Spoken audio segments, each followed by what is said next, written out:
যেই জুলাই বিপ্লব আমাদেরকে কথা বলতে দিয়েছে, যেই জুলাই বিপ্লব আমাদেরকে জুলুম থেকে রক্ষা করেছে, সেই জুলাই সনদের ভিত্তিতে ফেব্রুয়ারিতে নির্বাচন হতে হবে, ঠিক না বলে?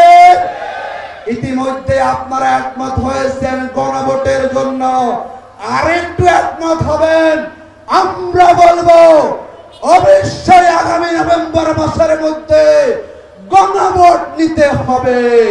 গণভোট না নিয়ে ইলেকশন করতে গেলে এই ইলেকশনকে ম্যানিপুলেট করার সম্ভাবনা আছে না বলেন? সুতরাং জুলাই সনদের আইনি স্বীকৃতি, গণভোট এবং সেই গণভোটকে বাস্তবায়ন করে নির্বাচন করতে হবে।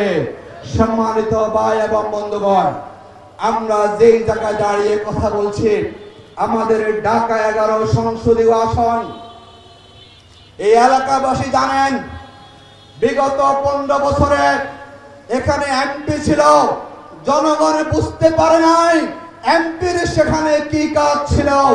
তারা রাতে ভোট করেছে, ডামি ইলেকশন করেছে এবং তারা বিনা ভোটে ইলেকশন করে যারা জনগণের ম্যান্ডেট বিহীন এখানে এমপি ছিলেন, তারা বিগত সময়ে তারা জনগণের ভাগ্য উন্নয়নে কোনো ভূমিকা পালন করেন নাই। যদি আমরা জিজ্ঞাসা করতে চাই, আমাদের এই আসনে একটা সরকারি কলেজ আমরা দেখতে পাই না, একটা সরকারি হসপিটাল এখানে নাই, এখানে ভালো কোনো খেলার মাঠ নাই, এখানে কোনো কমিউনিটি সেন্টার নাই, এখানে ভালো কোনো শিক্ষা প্রতিষ্ঠান নাই। একটা সংসদীয় আসনকে গড়ে তোলার জন্য যে মনোযোগ দেওয়া দরকার ছিল বিগত সময়ে বিনা ভোটের এমপিরা তারা তা করার চিন্তা করেন নাই। আমাদের এই আসনের বড় সমস্যা যানজট সমস্যা, এখানে বড় সমস্যা রাস্তাঘাটের সমস্যা। আমরা মনে করি এই সমস্যার সমাধান করার জন্য আগামী দিনে জনগণকে সিদ্ধান্ত নিয়ে এগিয়ে আসতে হবে, ঠিক না বলেন? আমরা কথা দিচ্ছি, বাংলাদেশ জামাত ইসলামী থেকে যারা নির্বাচন করেন, জামাত যেন তেনভাবে আমরা নির্বাচনে বৈতরণী পার করতে চাই না। ইতিমধ্যে জামাতের আমির বলেছেন, যদি জামাত থেকে কোন ব্যক্তি জনগণের ম্যান্ডেট পেয়ে পার্লামেন্টে যান, তাহলে সেই এমপি তারা কখনো ট্যাক্স বিহীন গাড়ি নেবেন না। আমির জামাতে বলেছেন, জামাতের কোন এমপি তিনি কোন সরকারি প্লট বরাদ্দ নেবেন না। আমির জামাতে বলেছেন, জামাতের কোন এমপি তার যা বরাদ্দের টাকা সেই বরাদ্দের টাকা ব্যক্তি খরচ করবেন না, বরং কোথায় তিনি ব্যয় করেছেন জনগণকে তিনি হিসাব দিবেন। আমরা মনে করি আগামীর নির্বাচনে জামাতের আমির যেই কথা দিয়েছেন তার ভিত্তিতে আমরা সবাই একমত হয়ে আমরা এই ময়দানে আসছি। আমরা মনে করি আমরা দুর্নীতিকে আমরা প্রশ্রয় দেব না, ঠিক না বলেন? আমাদের এই আসনে এখনো আমরা দেখছি দখলবাজি চলছে, সাদাবাজি চলছে, টেন্ডারবাজি চলছে, বাজার দখল চলছে, ঘাট দখল চলছে। আমরা বলবো আগামী দিনে জনগণ সাদাবাজির বিরুদ্ধে অবস্থান গ্রহণ করবে। কোন সন্ত্রাসী, কোন কালো টাকার মালিক, কোন মাফিয়া, কোন লুটপাটকারীকে এই আসনের জনগণ আর কখনো ম্যান্ডেট দিতে রাজি নয়, ঠিক না বলেন? আমরা কথা দিচ্ছি, জামাত ইসলামী একটা মুসলিম সংগঠনের নাম, আমরা মুসলিম ছিলাম, এখন আমাদেরকে বলা হয় আমরা নাকি আওয়ামী লীগ আঘাত করেছি। যারা এই কথাগুলো বলছেন আপনারা জনগণকে বিভ্রান্ত করার চেষ্টা করছেন। জনগণ কখনো এতে বিভ্রান্ত হবে না।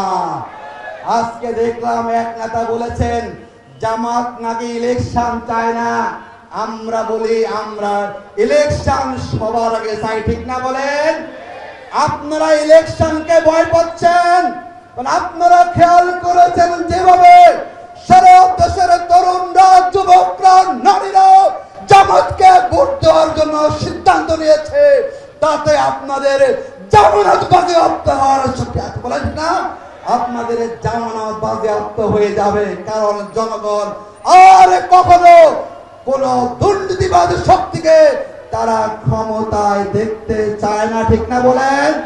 আসুন সম্মানিত বাটারাবাসী, আমরা আপনাদেরকে আশ্বস্ত করতে চাই, যদি আমরা সুযোগ পাই, যদি আপনারা আমাদের প্রতি আস্থা পোষণ করেন, যদি আপনারা আমাদের প্রতি বিশ্বাস স্থাপন করেন, আস্থা রাখেন, আমরা বলছি আমাদের সর্বোচ্চ সামর্থ্য দিয়ে এই জনপদকে আমরা গড়ে তুলব ইনশাআল্লাহ। এই জনপদে আমরা রাজনৈতিক কোন স্থানাবাজি কাউকে করতে দেব না।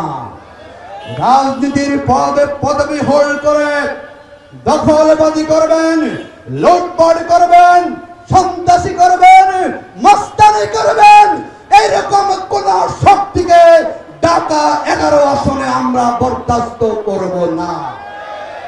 আমি গত 10 তারিখে বলেছিলাম সেই মধ্যবাড্ডার প্রোগ্রামে, আজকে আবার রিপিট করছি, আমাদের কাছে এখনো খবর আছে কিছু কিছু প্রার্থী যারা ইলেকশন করতে চান তারা ইতিমধ্যে ভয় পেতে শুরু করেছেন।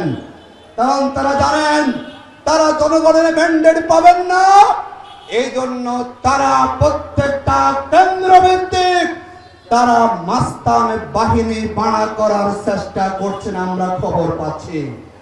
আমরা সতর্ক করে বলছি, ফেব্রুয়ারির নির্বাচনে কোন মাস্তানের ঠাঁই কোথাও হবে না, কোন সন্ত্রাসীকে ভোট কেন্দ্রের আশেপাশে জনগণ সহ্য করবেন না। সুতরাং মাস্তানি, সন্ত্রাসী, গুন্ডা বাহিনীকে এখন থেকে তৈরি না করে জনগণের কাছে আসেন। যারা বিগত সময়ে জনগণকে একা রেখে বিদেশে অবস্থান করেছেন, যারা জনগণের সুখে দুঃখে অংশীদার না হয়ে বিদেশে আরাম-আয়েশে কাটিয়েছেন, তাদেরকে জনগণ কখনো বন্ধুরূপে গ্রহণ করতে চায় না। এই বাড্ডা রাজপথে আমরা অসংখ্য মিছিল করেছি, মিটিং করেছি, হরতালের পিকেটিং করেছি। তবে আমরা বলি এখনো আমাদের নামে এই থানা অনেক মামলা আছে, আমরা কাজ করেছি বহু আগে, এখনো আপনারা পাবেন বাড্ডা এবং বাডারা অসংখ্য মামলা আমাদের বিরুদ্ধে আছে। তার মানে হচ্ছে আমরা রাজপথে ছিলাম বলে আমাদের বিরুদ্ধে মামলা হয়েছে। আর যারা রাজপথ ছেড়ে গিয়ে বিদেশে আরামে ছিলেন তারা কখনো জনগণের বন্ধু হতে পারে না। আমরা বলবো আগামীর বাংলাদেশ হবে শান্তির বাংলাদেশ, বাংলাদেশের জামাত ইসলামী আমরা একটা মানবিক বাংলাদেশ গড়তে চাই। আমরা মনে করি আমাদের অনেক সম্পদ আছে, যদি আমরা দুর্নীতি মুক্ত করতে পারি এই বাংলাদেশকে 5 বছরে আমরা একটা বড় দৃষ্টান্ত আমরা স্থাপন করতে পারবো, ঠিক না বলেন? আমরা মনে করি আগামীর দেশ হবে জবাবদিহিতার দেশ। আগামীর কোন এমপি এবং মন্ত্রীকে বিনা জবাবদিহিতায় আর জনগণ ছেড়ে দিবে না, এবং কোন কালো টাকার মালিককে জনগণ তার ম্যান্ডেট সেখানে দিবে না। সম্মানিত বাটারাবাসী, বাংলাদেশ জামাত ইসলামী আমরা একটা সুন্দর বাংলাদেশ চাই। বিগত 54 বছরে আপনারা অনেক দলকে ভোট দিয়েছেন, অনেক দলের প্রতীকে ভোট দিয়ে আপনারা বহু দলকে ক্ষমতা এনেছেন। আমরা অনুরোধ করব একবার আপনারা জামাতের দাঁড়িপাল্লা প্রতীকে ভোট দিয়ে দেখুন, আমাদের প্রতি আপনারা আস্থা স্থাপন করুন। আমরা কথা দিচ্ছি আপনাদের আমানতের 1 বিন্দু পরিমাণও আমরা খেয়ানত করব না। আপনাদের বরাদ্দের টাকা আমাদের কারো পকেটে ঢোকার কোনো সুযোগ থাকবে না। আমরা মনে করি আমরা আপনাদেরকে বড় বড় কথা বলে যাব, আর নির্বাচনী বৈতরণী পার হয়ে আবার আমরা আপনাদেরকে বলে যাব আমরা রাজনৈতিক এই সংস্কৃতির আমরা পরিবর্তন করতে চাই। আমরা মনে করি একজন এমপি হবেন জনগণের সেবক, তার দায়িত্ব হবে তার এলাকার জনগণের সুখে দুঃখে অংশীদার হওয়া, তাদের পাশে থাকা। আমরা আপনাদেরকে কথা দিচ্ছি, আগামী দিনে এই জনপদের কোন লোককে আমরা কোন সরকারি পণ্যের জন্য কাউকে আমাদের কাছে আসতে হবে না। আমরা এই আওয়ামী লীগের বিগত 15 বছরের প্রধান টার্গেট ছিল জামাত ইসলামীকে জমিন থেকে মুছে ফেলে দেওয়া। তারা মিথ্যা মামলা দিয়ে আমাদের নেতৃবৃন্দকে কারান্তরীণ করেছিল, মিথ্যা সাক্ষ্য দিয়ে ওই ট্রাইব্যুনালে ফাঁসির রায় দিয়ে জামাতের শীর্ষ নেতৃবৃন্দকে তারা ফাঁসির মঞ্চে নিয়ে গিয়েছিল। 15 বছর জামাতের অফিসগুলো বন্ধ ছিল, আমরা কথা বলতে পারিনি, সভা করতে পারিনি। আমাদের দলের নিবন্ধন আদালতের দোহাই দিয়ে তারা বাতিল করে দিয়েছিল। আপনারা জানেন জামাতের দাঁড়িপাল্লা প্রতীক ছিল না, এবং শেষ দিকে এসে তারা শেষ প্যারেড দিয়ে তারা জামাত তারা নিষিদ্ধ ঘোষণা করেছিল, ঠিক না বলেন? কারণ আওয়ামী লীগের কাছে এই বাংলাদেশের প্রধান শত্রু ছিল জামাত ইসলামী। আপনারা জানেন আওয়ামী লীগ দীর্ঘ 15 বছর ওই ভারতের আশীর্বাদ নিয়ে ক্ষমতায় ছিল, আর বাংলাদেশের রাজনীতিতে যাদেরকে সবচেয়ে বেশি পাশের দেশ ভয় পায় তারা হচ্ছে বাংলাদেশ জামাত ইসলামী। আমরা মনে করি বাংলাদেশের এখন সবচেয়ে দেশপ্রেমিক সংগঠনের নাম হচ্ছে বাংলাদেশ জামাত ইসলামী। কারণ সব দলকে কিনা যায়, জামাত কখনো কিনা যায় না।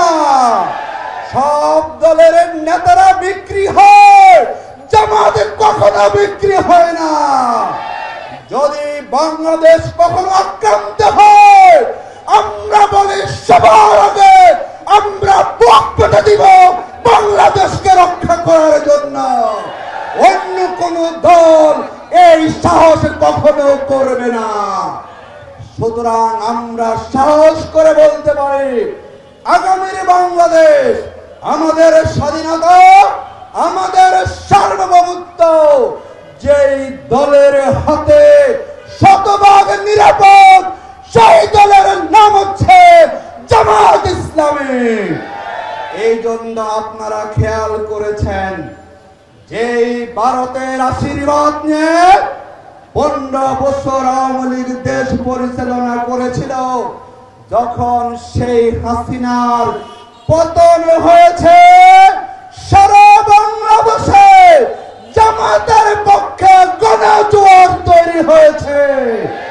কারণ মানুষ মনে করে আধিপত্যবাদী শক্তির হাত থেকে যদি বাংলাদেশকে নিরাপদে রাখতে হয়, তাহলে আগামী নির্বাচনে জামাত ইসলামীকে ক্ষমতা আনার কোনো বিকল্প নাই।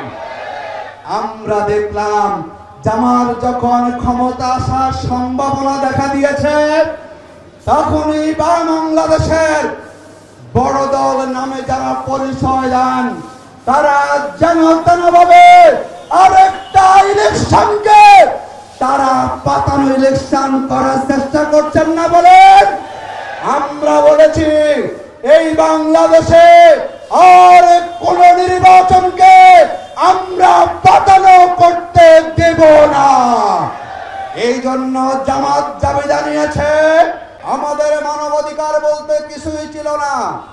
আমরা দেখলাম স্বাধীন দেশে আয়নাগরের চিত্র, আমরা দেখলাম স্বাধীন দেশে ক্ষমতার জন্য আইন শৃঙ্খলা বাহিনী থেকে ছাত্র এবং যুবকদেরকে নির্বিচারে গুলি করে হত্যার চিত্র আমরা প্রত্যক্ষ করেছিলাম, ঠিক না বলেন? এই বাংলাদেশকে তারা এমন জায়গায় নিয়ে গিয়েছিল, বাংলাদেশের অস্তিত্ব অস্তিত্বকে তারা মুছে দেওয়ার চক্রান্ত করেছিল। সম্মানিত বাটারাবাসী, তারা এমন একটা অবস্থায় দেশকে নিয়ে গিয়েছিল, আপনারা গতকালকে একটা প্রতিবেদন দেখেছেন, বাংলাদেশে তারা যে গুম খুন চালিয়েছিল, শুধুমাত্র ইসলামী ছাত্র শিবিরের 31% গুমের শিকার নেতা কর্মীরা হয়েছিল। জামাত ইসলামীর 25%, যেই পরিমাণ গুম আওয়ামী লীগ করেছিল তার 56% হচ্ছে জামাত এবং শিবিরের নেতা কর্মীরা।